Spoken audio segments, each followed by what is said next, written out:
Assalamualaikum warahmatullahi wabarakatuh. Alhamdulillahi rabbil alamin. Wassalatu wassalamu ala ashrafil mursalin. Nabiyyina wa maulana Muhammadin wa ala alihi wa sahbihi ajma'in. Wa ashhadu an la ilaha illallah wahdahu la syarikalah. Wa ashhadu anna Muhammadan abduhu wa rasuluh.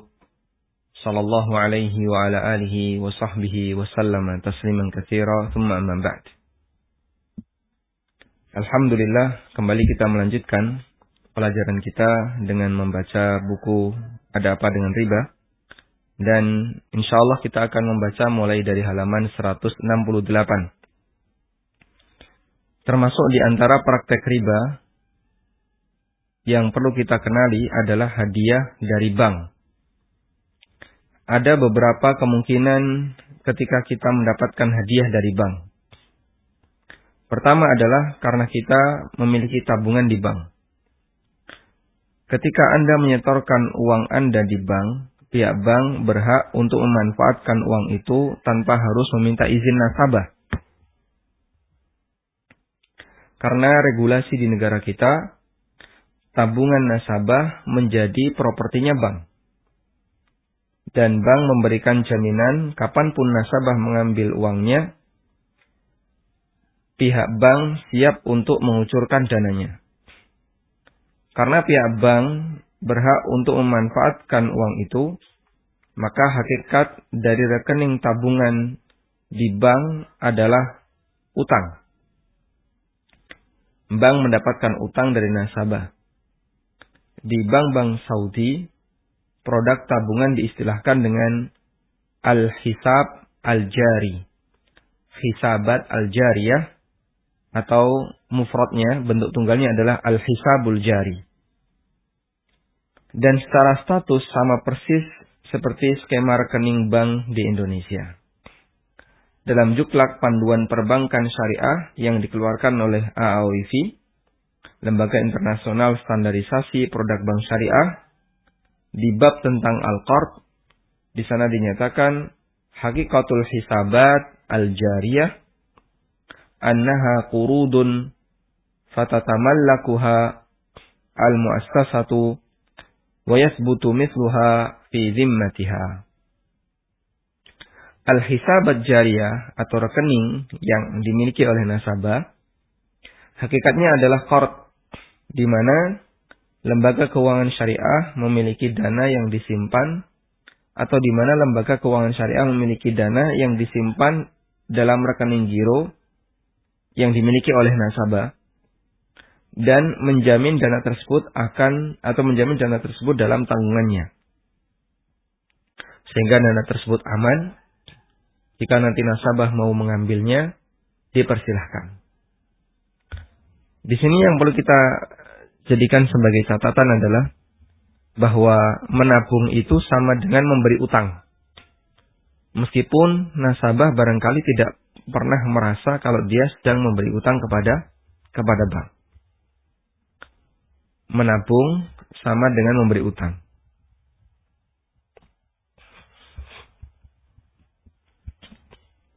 Meskipun bisa jadi kita tidak pernah merasa kalau kita sedang memberi utang. Kenapa? Karena sebagaimana yang dulu pernah kita bahas bahwasanya utang itu pindah hak milik. Dan tabungan dalam regulasi perbankan itu juga pindah hak milik. Dalam arti dia menjadi properti bank. Karena itulah bank dibenarkan untuk memanfaatkan tabungan yang dimiliki oleh nasabah tanpa perlu izin kepada nasabah. Dan itu menjadi regulasi mereka.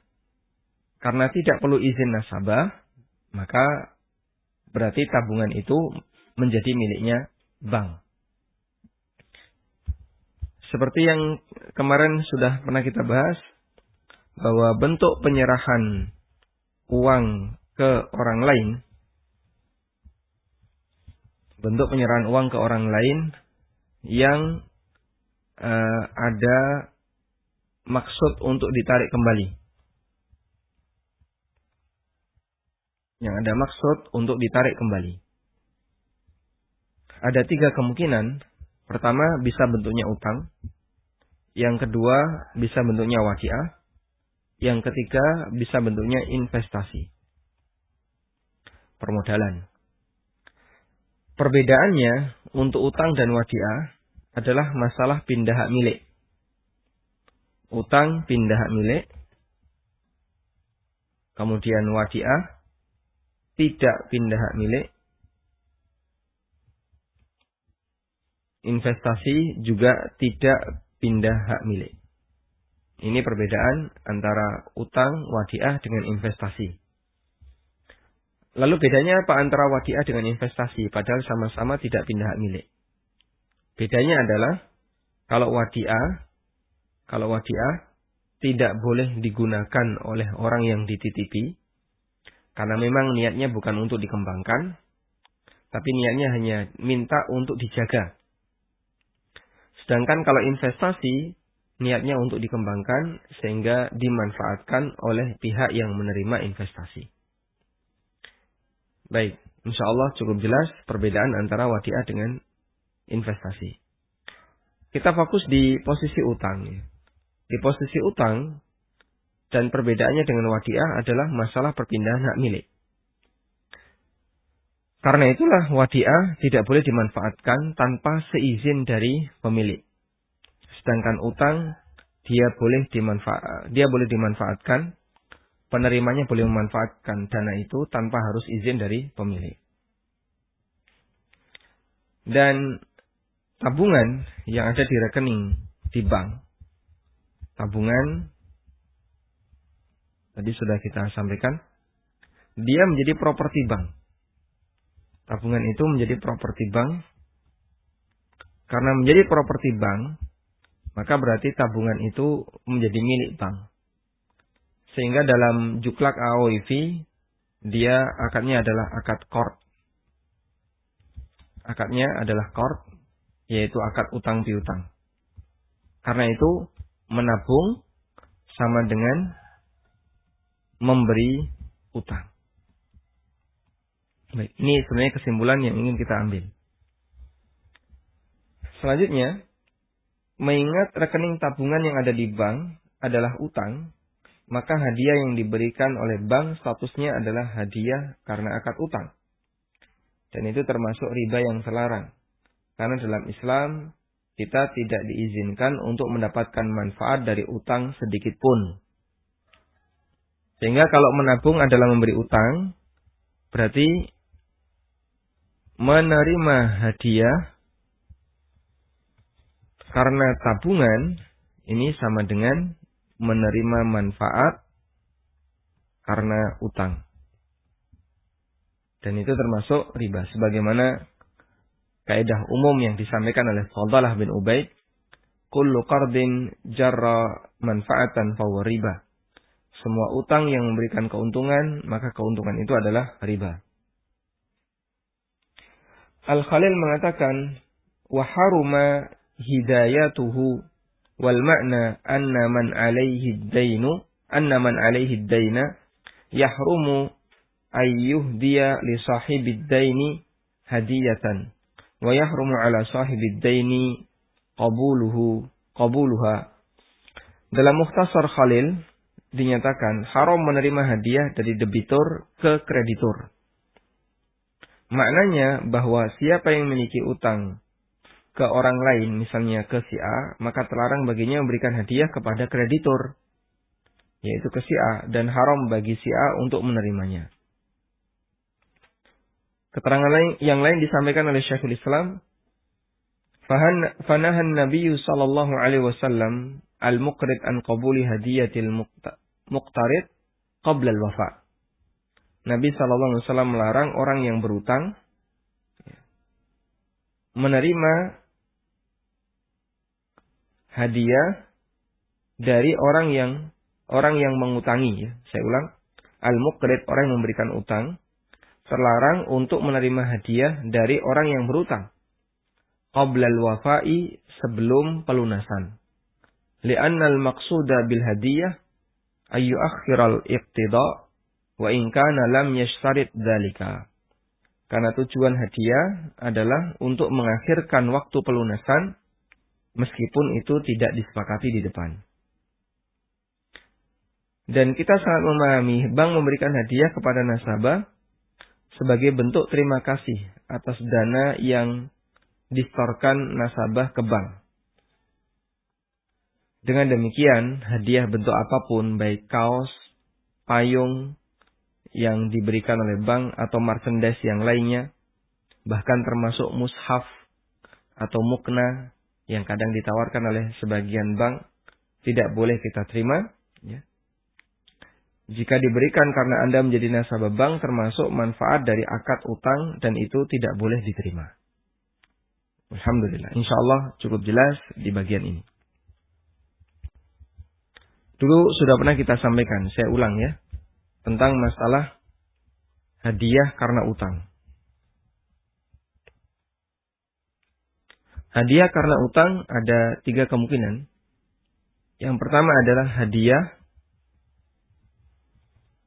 yang tidak ada hubungannya, atau hadiah setelah utang lunas, sehingga di sini tidak berkaitan dengan utang.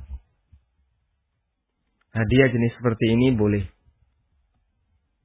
Sehingga misalnya ada orang yang melunasi utangnya bulan ini, kemudian saat hari raya dia ngasih hadiah, maka hadiah seperti ini hukumnya diperbolehkan karena hadiah ini tidak berkaitan dengan utang. Yang kedua adalah hadiah ketika pelunasan. Saat melunasi utang, orangnya bawa hadiah. Bolehkah ini diterima? Jawabannya boleh diterima dengan 3 syarat. Boleh diterima dengan 3 syarat. Apa saja 3 syarat itu? Yang pertama adalah tidak disepakati. Tidak disepakati di depan. Yang kedua, tidak atas permintaan. Tidak atas permintaan pemberi utang. Kalau itu atas permintaan pemberi utang, meskipun tidak disepakati di awal akad, hukumnya tetap terlarang. Yang ketiga, tidak ada tradisi di masyarakat bahwa siapa yang melunasi utang, maka dia harus memberi hadiah. Kalau ada tradisi seperti ini, maka hadiah itu tidak boleh diterima. Baik, kalau terpenuhi 3 ini, hadiah ketika pelunasan boleh diterima. Dengan syarat tadi, tidak disepakati di awal. Kalau disepakati di awal, nanti kalau kamu bayar, saya dibawakan pisang hijau ya. Nah, tidak boleh itu, berarti disepakati di awal. Atau saat pelunasan diminta oleh pemberi utang. Ada orang melunasi tanpa tambahan sepeser pun. Lalu pemberi utang komentar, loh kok ini kok mongkosongan kayak gini, garingan kayak gini. Nggak pantas, seharusnya ada tambahannya. Lalu kita ngasih tambahan, nggak boleh. Karena atas permintaan pemberi utang. Yang ketiga, tidak ada tradisi di masyarakat bahwa yang melunasi utang harus memberi hadiah. Kalau ada tradisi seperti ini, maka tradisi tadi statusnya sebagaimana kesepakatan. Ada satu kaidah yang mengatakan al-ma'rufu urfan kal masyruti syarton.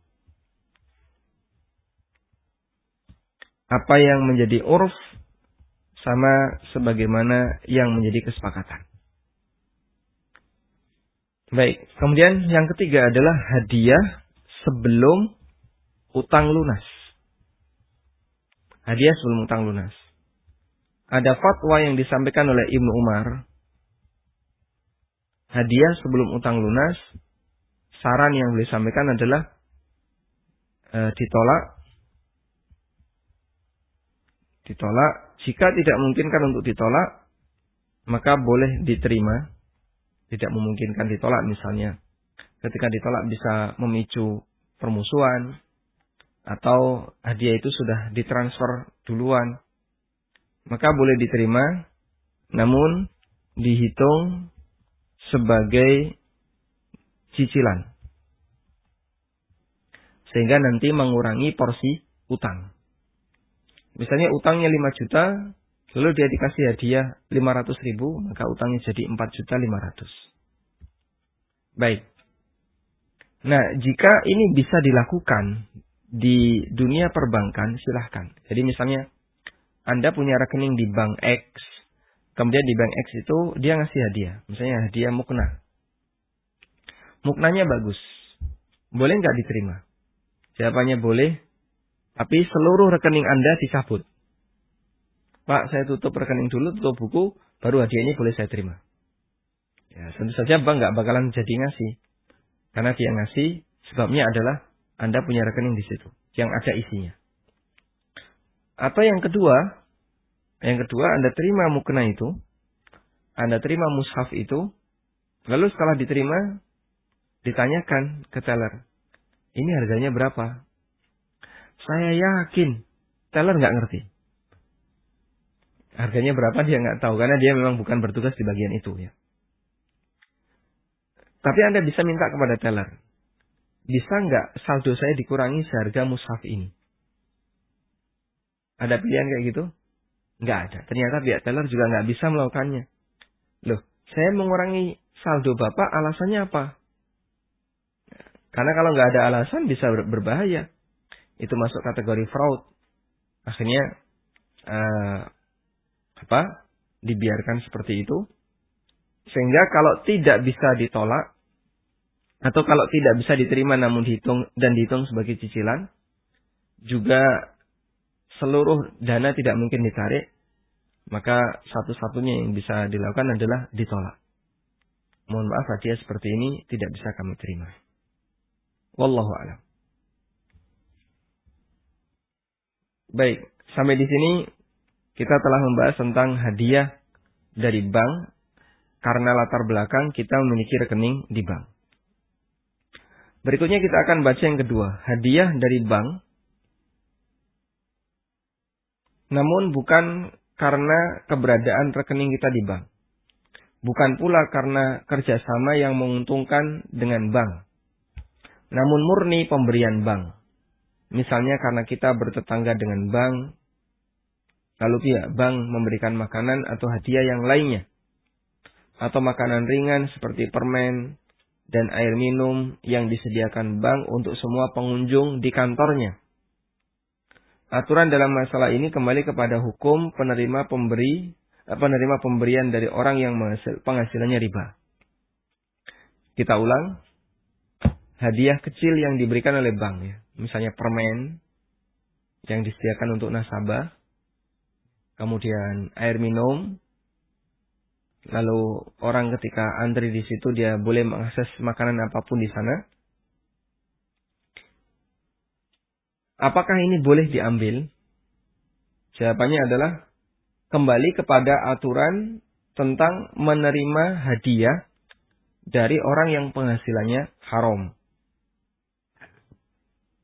Sebagian ulama membolehkan untuk menerimanya, meskipun ada juga yang keras melarangnya. Di antara yang tegas melarangnya adalah Ibnu Rushd. Ibnu Rushd al-Jadd. Karena Ibnu Rushd ada dua. Ada Ibnu Rushd al-Hafid. Dan ada Ibnu Rushd al-Jadd. Jadi itu kakek sama cucu. Dua-duanya ulama. Dan dua-duanya bernama Ibnu Rushd.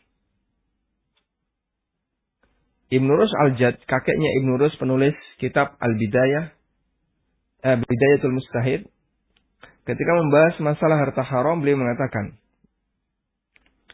wa sawa'un kana lahu malun siwahu aw lam yakun la yahillu ay yashtariyahu minhu in kana ardan wa la yubayyi'uhu fihi in kana aynan wa la ya'kulu minhu in kana ta'aman wa la yaqbalu syai'an min dhalika hibatan wa man fa'ala syai'an min dhalika wa huwa 'alimun kana sabiluhu sabilal ghasib fi jami' ahwalihi.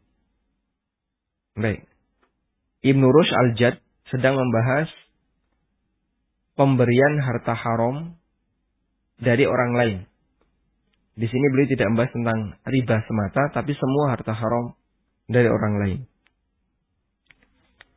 Baik dia memiliki harta lain atau tidak punya selain harta itu, tidak halal baginya untuk melakukan jual beli dengannya. Jadi si A punya penghasilan yang haram. Tapi kadang dia juga punya penghasilan yang halal. Bolehkah si B berinteraksi dengan si A? Kata Ibnu Rushd, baik dia memiliki harta yang lain atau tidak punya selain harta itu, maka tidak halal bagi si B untuk melakukan jual beli dengan si A. Baik barang dagangan maupun benda yang lainnya. Tidak boleh mengkonsumsi makanannya atau menerima sedikit pun dari hadiahnya. Siapa yang melakukannya sementara dia tahu bahwa itu riba, maka kebiasaannya seperti kebiasaan orang yang suka ghasab. Wallahu alam. Sementara ulama yang lain membolehkan, di antaranya adalah Imam Ibnu Utsaimin. Beliau berdalil dengan aktivitas muamalah yang terjadi antara Nabi Shallallahu Alaihi Wasallam dan para sahabat dengan orang-orang Yahudi di sekitar Madinah. Sementara banyak di antara orang Yahudi itu yang pekerjaannya adalah sebagai rentenir bagi penduduk Madinah di masa sebelum Islam datang. Dan insya Allah pendapat yang kedua inilah yang lebih mendekati kebenaran. Dan ini juga yang difatwakan oleh Ibnu Mas'ud radhiyallahu anhu. Ketika beliau ditanya tentang ada orang yang memiliki harta haram atau riba lalu dihadiahkan ke orang lain, bolehkah orang itu menerima? Kemudian Ibnu Mas'ud mengatakan, lakal hanna wa alaihil ana. Kamu berhak untuk menikmatinya dan dosanya dia yang nanggung. Intinya ada khilaf dalam masalah ini. Kalau dalam mazhab Syafi'iyah, menerima hadiah dari orang yang penghasilannya haram, hukumnya makruh. Dan tadi kita baca Ibnu Rushd Al-Jadd, beliau mengharamkan dan beliau bermadzhab Malikiyah.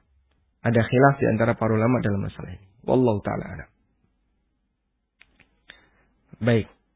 Selesai pembahasan kita tentang hadiah dari bank.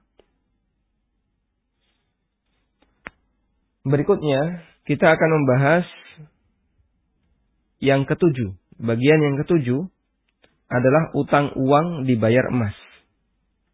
Utang uang dibayar emas. Keberadaan inflasi yang cenderung naik menyebabkan nilai mata uang selalu mengalami penurunan. Karena latar belakang ini, sebagian orang yang memberikan utang, mereka meminta agar dilunasi dengan emas yang cenderung lebih stabil. Ada dua kondisi ketika metode semacam ini dilakukan. Pertama, nilai utang yang diberikan cenderung lebih besar dibandingkan utang yang diterima. Yang kedua, objek yang dibayarkan berbeda dengan yang diterima. Yang dibayarkan emas, sementara dulu saat utang yang diterima adalah rupiah. Turunan dari kasus ini adalah utang mata uang asing dibayar dengan mata uang lokal. Utang dolar dibayar rupiah dan sebaliknya. Sementara dalam kaidah seputar riba, baik uang maupun emas, keduanya memiliki fungsi yang sama, yaitu sama-sama alat tukar. Karena itu pada asalnya pelunasan utang dibayarkan dengan bentuk yang sama seperti yang diterima saat utang. Baik, jadikan itu sebagai kaidah. Hukum asal dalam utang adalah dikembalikan sesuai dengan apa yang diterima. Sehingga utang uang dibayar uang, utang emas dibayar emas, utang dolar bayar dolar. Meskipun dibolehkan pelunasan dibayar dengan mata uang yang berbeda, namun ada syarat yang harus diperhatikan. Syarat yang pertama, tidak ada kesepakatan di awal. Jika ada kesepakatan di awal, berarti yang terjadi adalah akad sharf. Jual beli uang dengan uang. Secara tidak tunai. Dan ini termasuk riba nasi'ah. Sebagai ilustrasi, tahun 2010 si A utang 10 juta kepada si B. Dengan kesepakatan akan dilunasi dalam bentuk emas tahun 2015. Saat tahun 2015, si A melunasi tepat waktu. Dia melunasi dalam bentuk emas sesuai dengan harga 2015. Dalam ilustrasi di atas, hakikat yang terjadi adalah jual beli emas secara tidak tunai. Uang distorkan 10 juta di tahun 2010, sementara emas diterima pada tahun 2015. Dan ini termasuk riba nasi'ah. Kita coba tuliskan di sini. Utang uang bayar emas. Kaidah asal, utang itu dilunasi dengan bentuk sesuai yang diterima. Sehingga utang uang bayar uang, utang emas bayar emas, utang dolar bayar dolar. Makanya kalau Anda menghendaki, saya inginnya dikembalikan dalam bentuk emas. Berarti saat memberikan utang, berikan dalam bentuk emas. Saya ingin utangnya dibayar dalam bentuk dolar. Berarti saat Anda memberi utang, Anda harus memberikan dalam bentuk dolar. Dan seterusnya. Baik. Meskipun boleh ya, utang dilunasi dengan bentuk yang lain. Misalnya utang uang dibayar beras. Atau utang uang dibayar emas. Namun ada syarat-syarat tertentu. Nah, sebelum kita bahas syarat itu, sebenarnya ada dua kondisi ya. Utang uang bayar emas. Ada dua kondisi. Kondisi yang pertama adalah emas dijadikan standar konversi. Jadi utangnya uang tetap balik uang, namun dikurskan ke emas. Sehingga saat pelunasan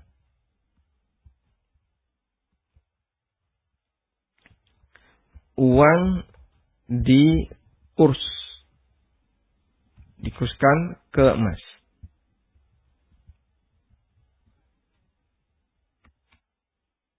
Baik, ini yang pertama.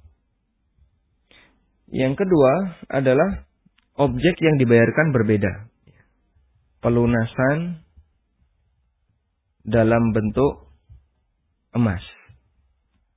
Sehingga utang uang dilunasi dalam bentuk emas. Kita bahas yang kedua dulu ya. Pelunasan dalam bentuk emas. Para ulama memberikan rincian. Pertama, jika disepakati di awal. Jika disepakati di awal akad. Maka ini sama dengan jual beli emas, tapi tidak tunai. Ini sama dengan jual beli emas, tapi tidak tunai. Sehingga saat dilakukan seperti ini ya. Pak, saya utang 10 juta, nanti saya bayar pakai emas. Saya akan tunjukkan emas sekian gram. Misalnya 10 juta sekarang dapat berapa? Dapat 10 gram. Nanti saya bayar di tahun 2030. Dengan emas 10 gram. Ya. Berarti di situ kalau dilakukan, terjadilah akad sharaf. Uang mendapatkan emas. Di mana nilai uang ini tunai. Yang ini tunai. Sedangkan emasnya tertunda.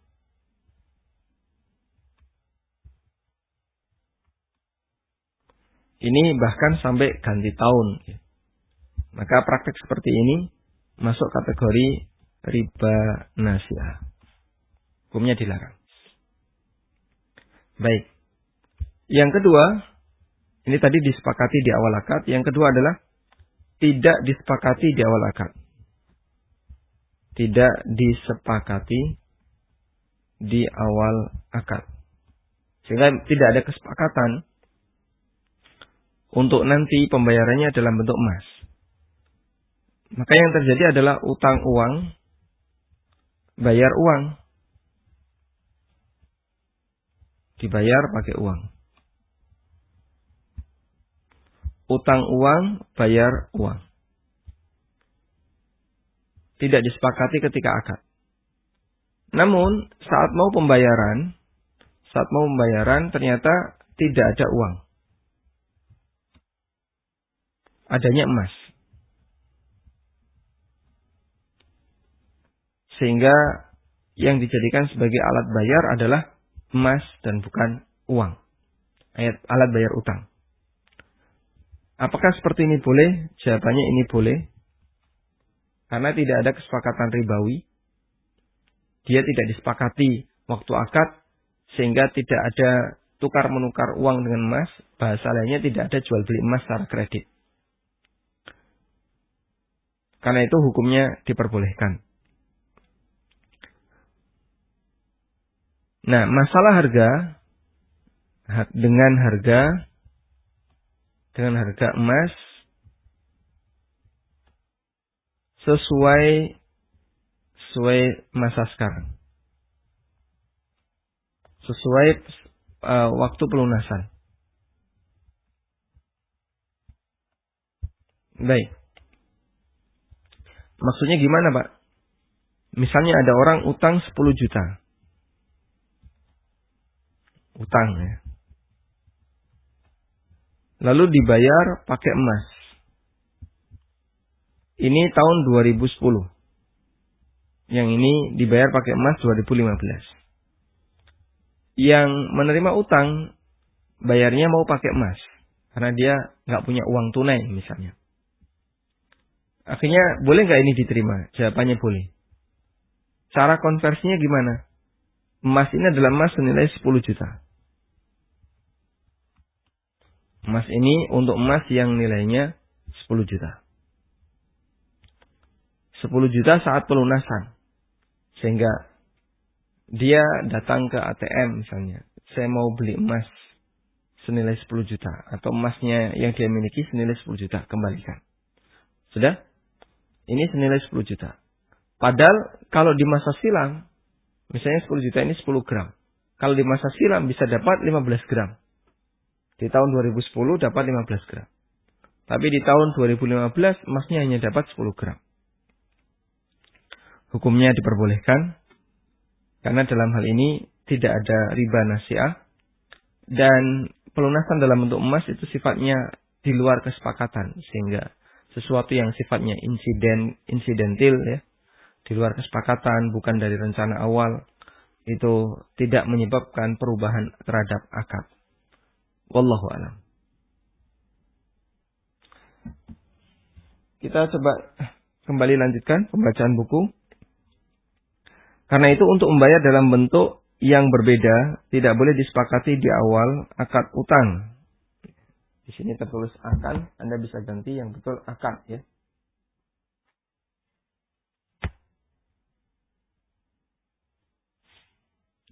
Namun disepakati saat pelunasan.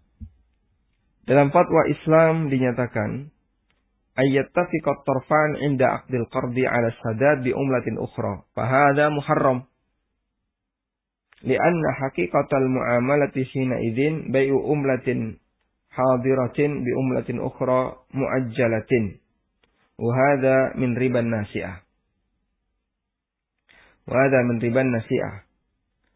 jika ketika akad kedua belah pihak, debitor dan kreditor sepakat untuk melunasi utang dengan mata uang yang lain, maka hukumnya haram karena hakikat transaksi ketika itu adalah jual beli mata uang X dengan mata uang Y secara tidak tunai. Dan ini termasuk riba nasi'ah. Ya. Karena bagian dari syarat transaksi mata uang yang berbeda harus dilakukan dari tangan ke tangan. Artinya dilakukan secara tunai. Baik, insya Allah cukup mudah untuk dipahami. Misalnya ini yang banyak terjadi di kalangan jamaah umroh. Ada jamaah umroh yang beliau ingin belanja, tapi rupiahnya sudah habis, realnya juga sudah habis. Sebelum pulang, mampir di Kornis Balat, lalu belanja di situ. Akhirnya dia utang temennya, utang real. Kesepakatannya adalah jika nanti sampai di Indonesia akan dibayar pakai rupiah. Dan itu sepakat saat akad. Nah, skema seperti ini jadinya melakukan riba nasi'ah. Ya. Meskipun pelakunya baru saja menjalankan umroh. Tapi karena tidak tahu melanggar sebuah dosa besar. Dan sering kita jumpai ada orang yang ketika pulang dari umroh, mereka melakukan banyak pelanggaran. Dan yang paling banyak pelanggaran itu adalah tidak sholat ketika di pesawat. Sudah masuk waktu subuh, tapi dibangunin nggak bangun. Tidurnya sampai matahari sudah tinggi, itu baru bangun. Saat di bangunan untuk sarapan ya. Jadi ibadah yang tidak diiringi dengan semangat untuk mendekatkan diri kepada Allah seperti ini, ya bisa jadi nilainya hilang sama sekali. Anda bisa perhatikan ilustrasi ketika terjadi utang real bayar rupiah. Utang real 100 real. Yang ini dilakukan di Jeddah. Kemudian mau dibayar pakai IDR. Yang ini dilakukan di Jakarta.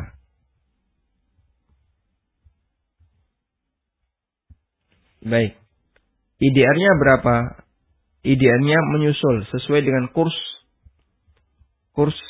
real. Sesuai dengan kurs real. Berapa kurs realnya? Tidak tahu. Nanti kalau sudah sampai Jakarta baru tahu.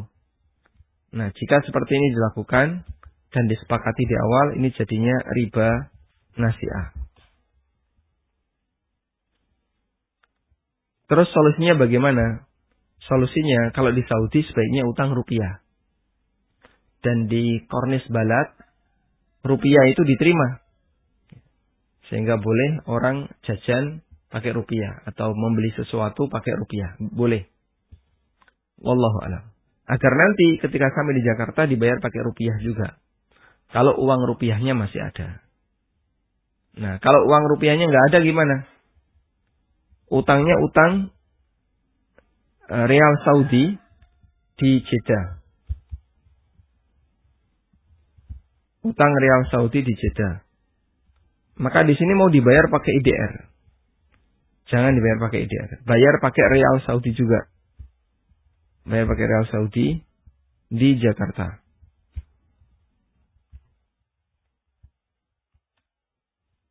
Sudah? Dibayar pakai real Saudi di Jakarta. Namun saat dia bayar pakai real Saudi, ternyata dia nggak punya uang real. Lalu dikonversi ke rupiah. Dikonversi ke IDR. Senilai, misalnya kesepakatannya adalah 1,4 juta. Nah, seperti ini hukumnya diperbolehkan. Loh kok bisa yang ini riba nasi'ah, yang ini boleh? Nah, Anda bisa lihat perbedaannya ya. Ini disepakati di awal, sehingga masuk kategori akad sorf, tukar-menukar uang dengan uang. Yang ini tidak disepakati di awal, ya masuk kategori pelunasan utang. Namun karena tidak ada real, maka dikasih dalam bentuk rupiah. Sama seperti misalnya Anda melunasi utang, nggak punya duit, dikasih beras. Dan itu sifatnya insidental. Bukan disepakati di awal. Kalau disepakati sama dengan transaksi serah terima yang satu tunai, yang satu tidak tunai. Wallahu a'lam. Selanjutnya, kita akan membahas bentuk yang kedua. Yang kedua adalah menggunakan emas sebagai standar harga saat pelunasan dan bukan saat berutang. Kita telah mengenal bahwa tidak boleh ada kesepakatan di awal untuk melunasi utang uang dengan emas. Yang boleh adalah kesepakatan itu dilakukan ketika pelunasan. Selanjutnya yang menjadi pertanyaan, harga yang dijadikan sebagai acuan, harga saat utang ataukah harga ketika pelunasan? Maka yang benar adalah harga ketika pelunasan, bukan harga saat utang. Kok bisa Pak harga ketika pelunasan? Jadi kan intinya kayak gini ya.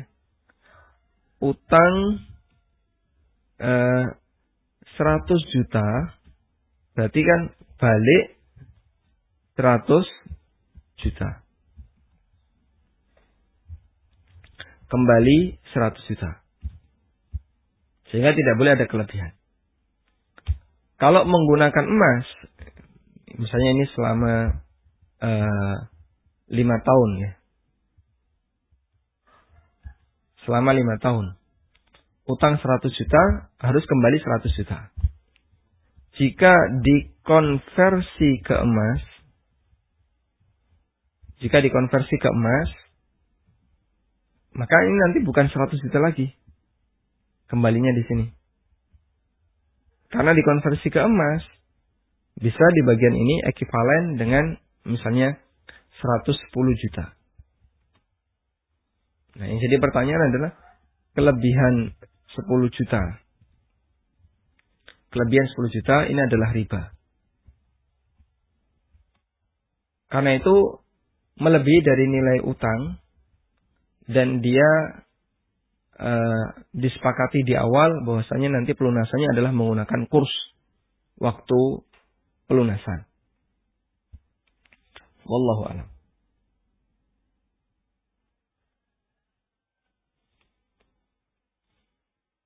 Karena ada selisih utang seperti ini, maka yang diterima adalah sesuai dengan nilai yang pernah dia kasihkan. Jika harga emas naik, si akan membayar lebih dari 5 juta, dan ini adalah riba utang piutang, riba dain. Kita baca dalil pokoknya ya, ada di halaman 175. Dalil pokok dalam masalah ini adalah hadis dari Ibnu Umar radhiyallahu anhu bahwa beliau menjual onta di Baqi dengan dinar dan mengambil pembayarannya dengan dirham. Kemudian beliau mengatakan, "Ataitun Nabiyya sallallahu alaihi wasallam faqultu inni abi'ul ibila bil Baqi bid-dananir wa akhudhu darahim." Aku mendatangi Nabi SAW dan kusampaikan saya menjual onta di Baqi dengan dinar secara kredit. Dan aku menerima pembayarannya dengan dirham. Lalu beliau mengatakan, La ba'sa an ta'khudha bi si'ri yaumiha ma lam tastariqa wa bainakuma syai'un. Tidak masalah kamu mengambil dengan harga hari pembayaran selama kalian tidak berpisah sementara masih ada urusan jual beli yang belum selesai. Ini sudah pernah kita singgung pada beberapa pertemuan sebelumnya. Jadi Ibnu Umar menjual onta, harga yang ditawarkan itu dolar, harga yang ditawarkan itu dinar. Misalnya dijual onta ini seharga 10 dinar. Lalu deal dengan A. Sahabat A ini bayarnya pakai dirham. Akhirnya jualnya pakai dinar, bayarnya pakai dirham. Nabi SAW membolehkan sesuai dengan harga yang berlaku ketika itu, ya, sebagaimana yang disepakati. Namun ketika berpisah semuanya harus sudah beres, tidak ada dirham yang masih nyangkut di tempatnya pembeli, harus lunas. Para ulama memahami hadis ini sebagai berikut. Pertama, bahwa yang dilakukan oleh Ibnu Umar adalah 2 kali transaksi. Pertama, transaksi jual beli onta. Yang kedua adalah tukar-menukar dinar dengan dirham. Dan ini harus dilakukan secara tunai, tanpa ada yang tertunda. Dan Nabi SAW memberikan batasan, boleh saja itu dilakukan selama tukar menukar dinar dan dirham terjadi secara tunai. Dan itu tidak mungkin kecuali dengan standar nilai waktu pelunasan. Al-Khattabi menjelaskan hadis ini, washtarata alla yufariqa bainahuma syai'un li'anna iqtada'a ad-darahim min ad-dananir sarfun waqtu sarfi la yasihu illa bitaqabud. Disyaratkan agar jangan sampai keduanya, penjual dan pembeli, berpisah sementara ada yang belum lunas. Karena pembayaran dirham dengan dinar termasuk akad sarf, tukar menukar emas dengan perak. Dan dalam kasus sarf tidak sah kecuali dilakukan secara tunai.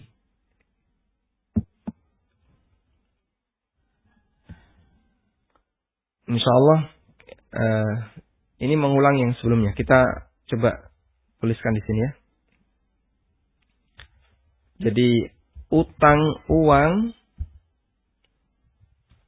bayar emas untuk kemungkinan yang kedua adalah emas itu dijadikan sebagai alat konversi.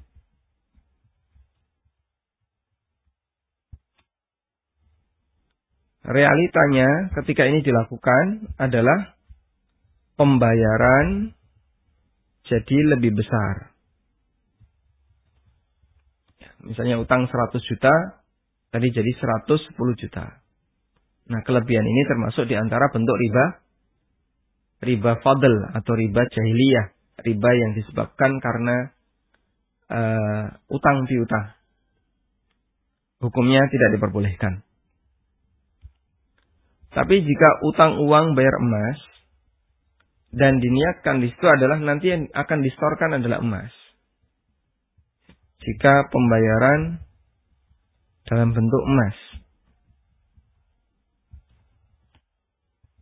Karena pembayarannya dalam bentuk emas, sementara emas yang satu sudah dikasihkan, jika disepakati di awal, tadi kata Al-Khattabi, hukumnya haram karena ini berarti masuk kategori riba nasi'ah.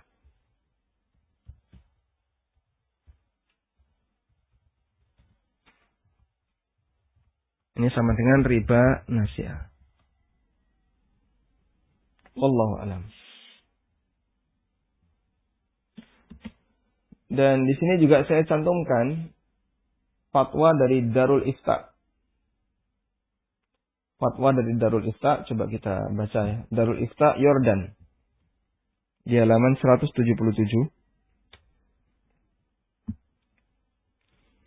Yajuzu lil muqtarid wafa'a qardihi bi ghairil jinsi awin naw'il ladzi iqtarada bihi.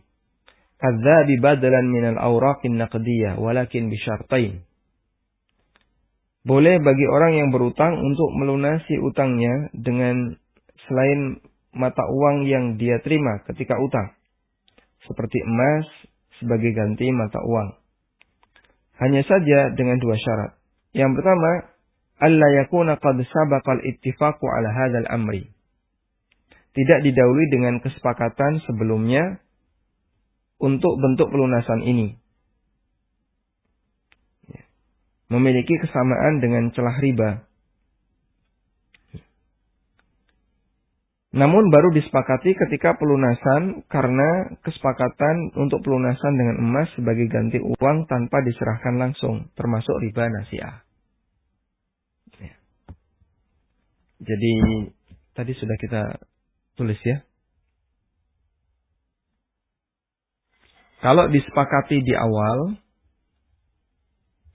di sini dalam fatwa Yordan, fatwa Dar Ifta Yordan.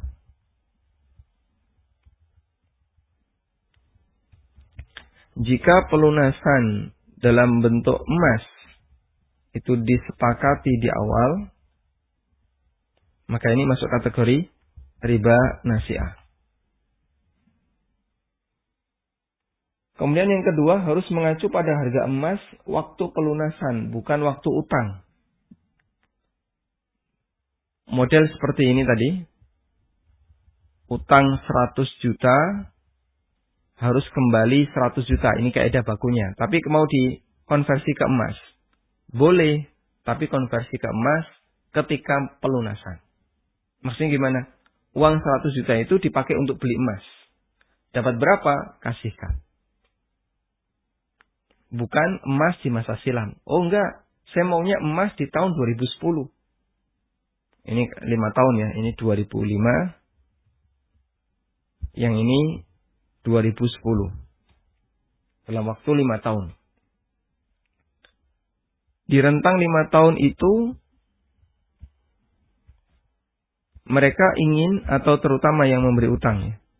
Yang memberi utang ingin agar pelunasan dilakukan dalam bentuk emas. Akhirnya uang 100 juta dibawa, lalu dia datang ke toko emas, kemudian dibelikan emas, kasihkan kepada orang yang memberikan utang. Sehingga nilainya nggak ada bedanya. Dulu nerima 100 juta, sekarang diserahkan dalam bentuk 100 juta juga, namun bentuknya emas. Itu sebagaimana fatwa yang disampaikan oleh Darul Ifta. Wallahu a'lam. Nah. Seperti ini juga yang diputuskan oleh Majma' Fiqih Islami. Dinyatakan dalam salah satu keputusannya nomor 75/6/7 dinyatakan boleh melakukan kesepakatan antara kreditur dan debitur pada waktu pelunasan, bukan pada waktu sebelumnya. Pada waktu pelunasan, bukan sebelum pelunasan. Untuk pelunasan utang dengan mata uang yang berbeda. Sebagaimana mata uang ketika utang. Mata uangnya beda dengan mata uang ketika utang. Jika standar harga sesuai dengan harga tukar uang waktu itu, ya, yaitu waktu pelunasan. Nah, wallahu ta'ala alam. Di sini saya sebutkan beberapa contoh di tabel ya. Dan dengan itu Anda bisa memahami lebih bagus insyaallah ta'ala. Karena itu kita bisa bandingkan antara cara yang benar dan cara yang salah dalam melunasi utang. Wallahu a'lam. Baik, semoga bisa dipahami dengan maksimal. Intinya, coba bagi Anda yang misalnya kesulitan, baca ulang keputusan Darul Ifta Yordan di halaman 177 dan keputusan Majma' Fiqih Islami di halaman 178. Wassallallahu ala nabiyyina Muhammadin wa ala alihi wa sahbihi wa sallam wa akhiru da'wana alhamdulillahi rabbil alamin. Selanjutnya bagi Anda yang mau bergabung kami persilahkan.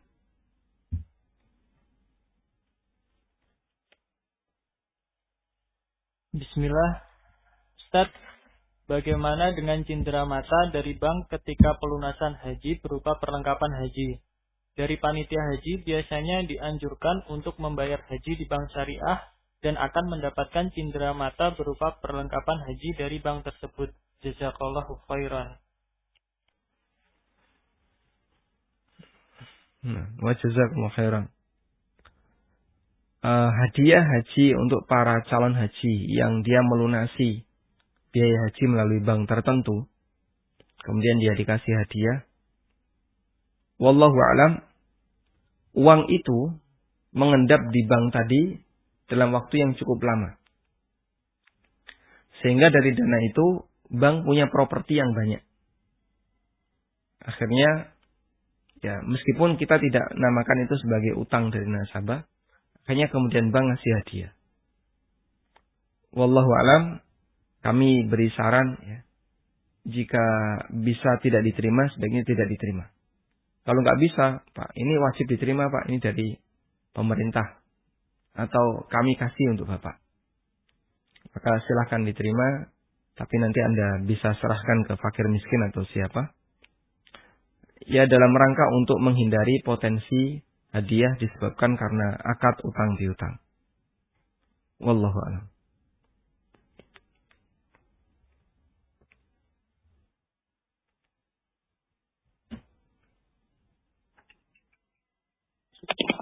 Halo, assalamualaikum Ustaz. Waalaikumsalam warahmatullahi wabarakatuh. Silakan, Pak. Iya, mau tanya Ustaz. Kan kemarin teman saya without itu pakai dolar. Terus dia nggak bayar, maksudnya nggak ada kesepakatan di awal. Pas di Indonesia saya ketemu dia.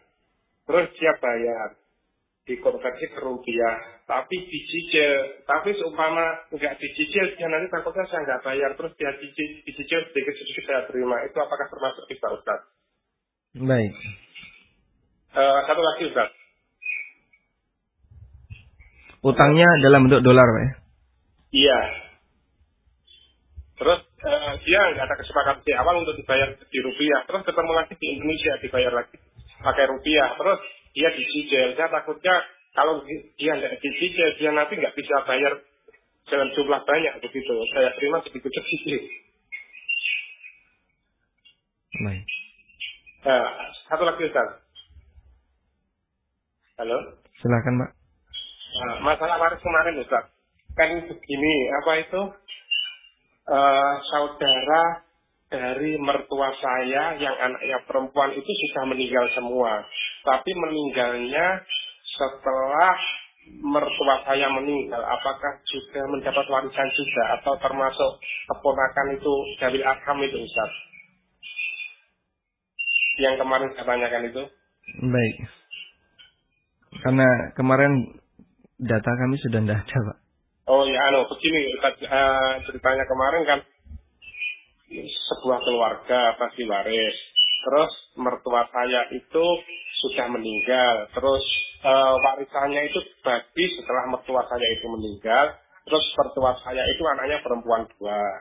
Terus saudara, apakah warisan itu diwariskan kembali seperti kemarin, dibagikan lagi ke saudara-saudara mertua saya itu. Tapi saudara mertua saya itu sudah meninggal.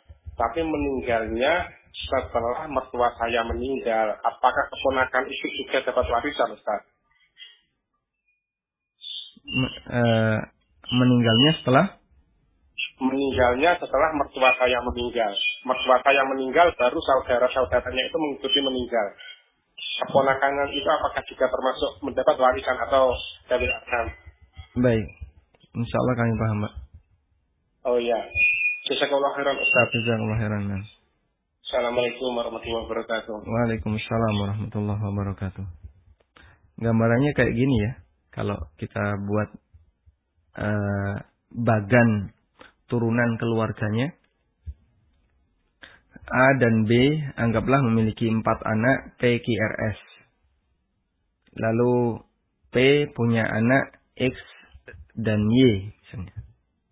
Kemudian Q punya anak, ada anaknya misalnya berapa? NNN. Ini juga ada anak NN, ini ada anak N. Sehingga masing-masing punya anak. A, B sudah meninggal. Yang sudah meninggal kita kasih tanda sudah meninggal.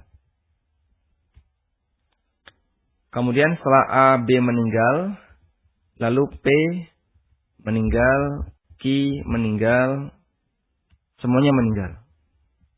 Jadi berurutan setelah A dan B meninggal. Maka saat pembagian waris dari A dan B, ada yang dikasihkan ke P.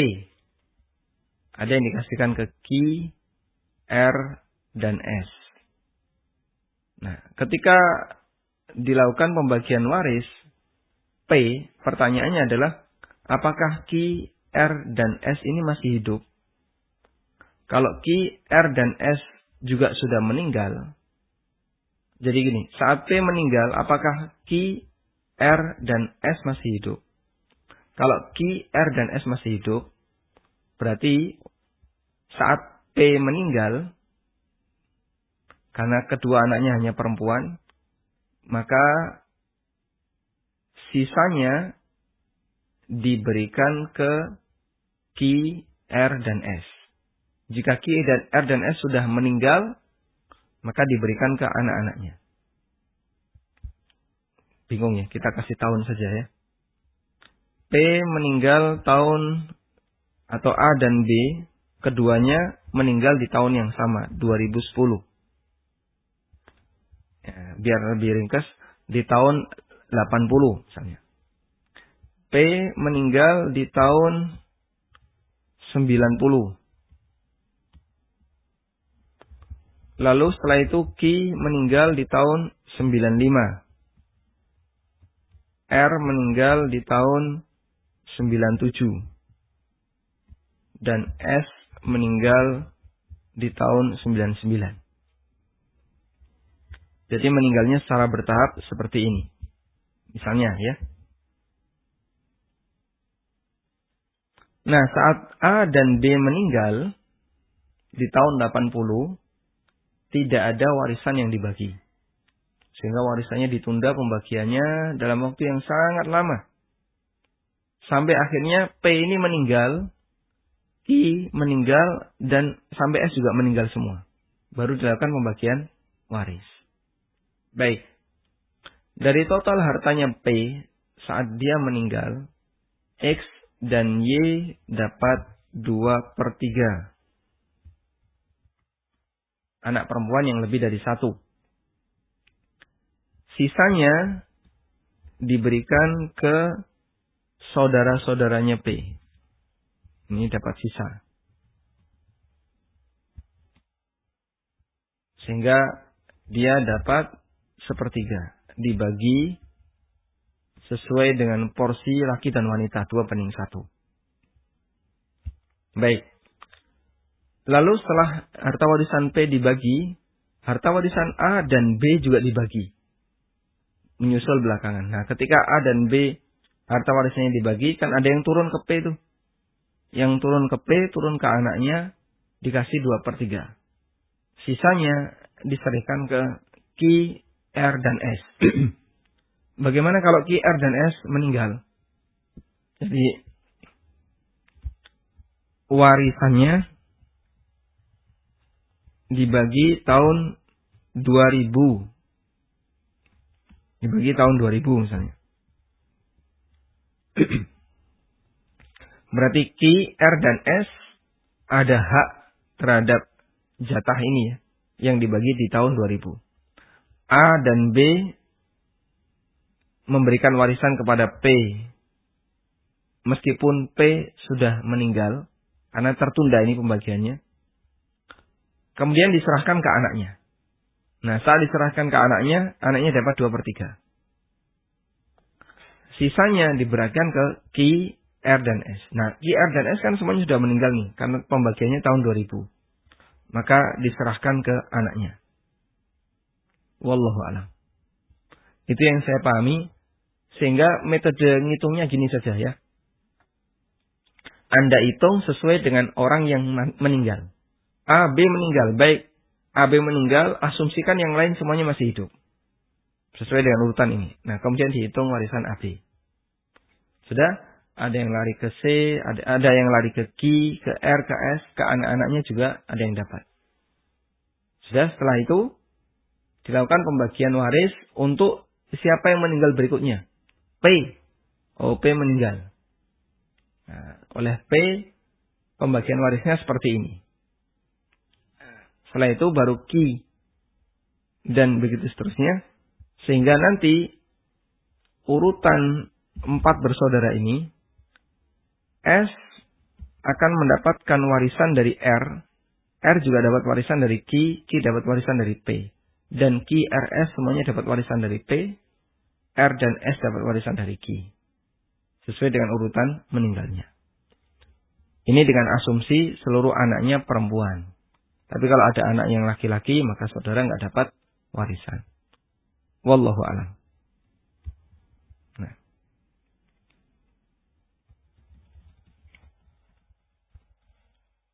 Assalamualaikum warahmatullahi wabarakatuh. Waalaikumsalam warahmatullahi wabarakatuh. Afwan Ustadz, bagaimana hukum diskon atau promo yang diberikan oleh merchant apabila kita membayar dengan kartu debit tertentu? Jazakallahu khairan. Diskon karena bayar dengan kartu debit. Kartu debit itu kan sama dengan tabungan. Sehingga di kartu debit itu Anda memiliki tabungan senilai saldo yang ada di dalamnya.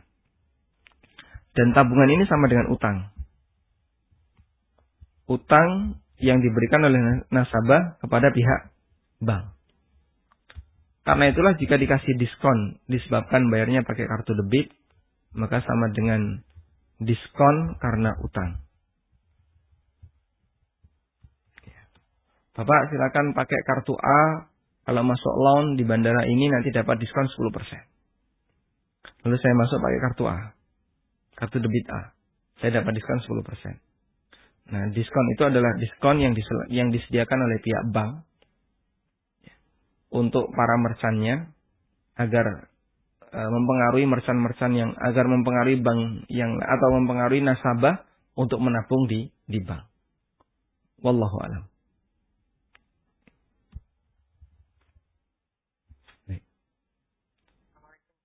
Waalaikumsalam warahmatullahi wabarakatuh. Ini Ustaz, tentang pinjam dan pinjam menolong. Ada tahap jelaskan harganya. Ada orang yang pinjam. Nah, ada tahap eksklusif. Otomatis pada itu harga lebih mahal. Kemudian berapa saat dia dibayar? Beras itu pada saat panen raya. Harga beras tentunya tidak lebih murah. Dan peminjam membayar beras.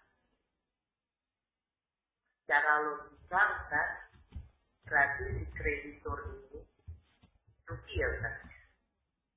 Dalam artian karena nilai berasnya berkurang. Hal ini kan banyak terjadi, Ustaz. Kalau misalnya jadi kalau seperti itu tentu tidak mudah bagi orang untuk memberikan pinjaman dalam masa pandemi. Itu bagaimana ya? Kalau bisa dikasih lebih, apakah itu atau misalnya kalau mencanangkan jadinya riba ya? Jadi bagaimana menjembatani agar ini bisa tetap jadi kreditur ataupun debitur gitu, Ustaz. Itu aja, Ustaz. Waalaikumsalam warahmatullahi wabarakatuh. Realita yang terjadi sebagaimana kondisi pinjam uang, utang uang yang pasti akan mengalami inflasi. Dan bisa jadi nilai penurunan inflasi itu lebih parah dibandingkan nilai penurunan harga beras. Sehingga saat pinjam atau saat utang beras itu dilakukan saat harga beras mahal. Ketika musim paceklik. Dan dibayar saat panen raya. Sehingga harga beras lebih murah. Berarti kreditor rugi. Rugi dari nilai, dari selisih antara harga beras saat memberi utang dan pelunasan. Namun kerugian ini digantikan oleh Allah Ta'ala. Dalam bentuk apa? Pahala sedekah. Sehingga mengutangi orang lain sama dengan bersedekah kepada orang itu. Karena tidak ada yang sia-sia dalam praktek yang dilakukan oleh orang mukmin. Setiap amal yang dilakukan akan bernilai pahala. Karena itulah kerugian ini tidak boleh digantikan dengan meminta tambahan. Tapi Allah Ta'ala yang akan nanggung kerugian itu dalam bentuk Allah kasih pahala baginya. Bahkan yang namanya beramal, kalau orang sudah punya niat untuk beramal, maka dia tidak boleh mengambil keuntungan di sana. Karena tujuan dia adalah bagaimana agar dia bisa mendapatkan pahala di akhirat. Wallahu a'lam. Karena itulah jika kreditor rugi, ya itu sebagai konsekuensi ketika dia meminjamkan sesuatu atau mengutangi sesuatu. Dan tidak perlu ini dijadikan sebagai alasan untuk minta tambahan. Berarti kalau kayak gitu nanti nggak ada orang yang mau memberi utang kepada orang lain. Nyatanya masih banyak yang mau. Karena latar belakangnya adalah membantu, menolong. Bukan untuk nyari untung. Kalau menolong berkurang, boleh nggak? Ya harus berkurang. Saya itu bantu. Kalau saya bantu berarti saya sedang beramal. Kalau beramal, siap berkurang. Dan alhamdulillah masih banyak orang yang siap untuk berkurang. Hartanya karena ingin membantu. Sehingga kekhawatiran nanti kalau setiap orang menghutangi nggak boleh dapat kelebihan, sementara nilai mata uang itu cenderung turun, itu bisa merugikan mereka, nanti nggak ada orang yang ngasih pinjaman, ngasih utang. Ternyata kekhawatiran itu tidak terjadi. Banyak kaum muslimin yang dia bersedia untuk ngasih utang tanpa ada kelebihan. Meskipun banyak juga yang ketika ngasih utang minta kelebihan. Tinggal kita sedang atau melakukan banyak edukasi, memberikan pendidikan di masyarakat bahwa jangan sampai melakukan praktek riba dalam masalah utang piutang. Dan kalau mau ngasih utang ke orang lain, siapkan mental bahwasanya Anda sedang beramal, mau mendapatkan pahala dari amal itu, maka resiko apapun siap untuk ditanggung. Bukankah orang ketika berkorban, dia mengeluarkan dana sekian juta, dan dia nggak pernah berpikir kalau itu adalah kerugian baginya. Orang ketika berinfak, dia mengeluarkan duit sekian, dan dia nggak pernah berpikir kalau itu adalah merugikan dirinya. Orang wakaf juga seperti itu. Karena bagi seorang muslim, untung rugi itu bukan sebatas masalah materi. Tapi bagi seorang muslim adalah dia memikirkan kehidupan yang kedua pasca kehidupan di dunia. Wallahu a'lam. Assalamualaikum. Waalaikumsalam warahmatullahi wabarakatuh. Silakan. Ya Ustaz, kalau seseorang ikut setoran haji, kemudian dia meninggal, apakah uang yang ada di situ termasuk warisan? Kemudian kalau itu termasuk warisan, kan porsinya bisa dipindahkan ke ahli warisnya ya. Kalau misalnya diambil sama salah satu ahli warisnya, apakah itu mengurangi jatah warisannya ya Ustaz? Baik. Terima kasih Ustaz. Jazakallahu khair, barakallahu fiik. Wajazakallahu khairan. Nah, apakah setoran haji kemudian orang yang meninggal itu termasuk warisan? Jawabannya betul, itu termasuk warisan. Karena harta ini adalah harta yang dimiliki oleh mayit sebelum meninggal dunia. Kemudian dijadikan sebagai setoran haji dan dia berhak untuk mendapatkan layanan keberangkatan haji. Namun karena nggak jadi, duit itu balik atau digantikan oleh ahli warisnya. Nah, ketika digantikan oleh ahli warisnya kan tidak mungkin semuanya, hanya bisa salah satu. Ketika digantikan salah satu dari ahli warisnya, maka berarti ini mengurangi nilai warisan dia. Total warisannya misalnya, atau bisa juga dia bayari ke saudara-saudaranya. Baik, porsi haji ibu senilai sekian juta, saya ganti, ya, saya yang gantikan ibu, nanti saya bayari kalian. Terus saudara-saudaranya dikasih. Bisa juga seperti itu, biar lebih praktis. Sementara peninggalan warisan yang lain nanti dibagi sesuai dengan porsi pembagian dalam ilmu waris. Wallahu a'lam.